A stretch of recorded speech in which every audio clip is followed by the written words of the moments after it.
Haiku తాత్వికత. భారతదేశం బౌద్ధ మతానికి జన్మభూమి.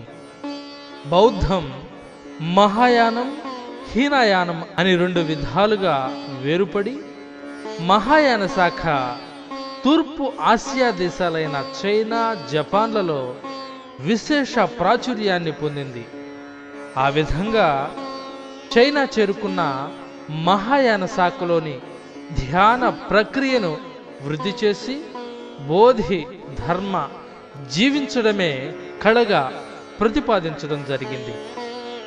క్రీస్తు శకం 520లో ధ్యాన బౌద్ధం చైనాలో చాన్ బౌద్ధంగాను, క్రీస్తు శకం 1200లో ధ్యాన బౌద్ధం జపాన్లో చేరి జన్ బౌద్ధంగాను ప్రాచుర్యం పొందింది.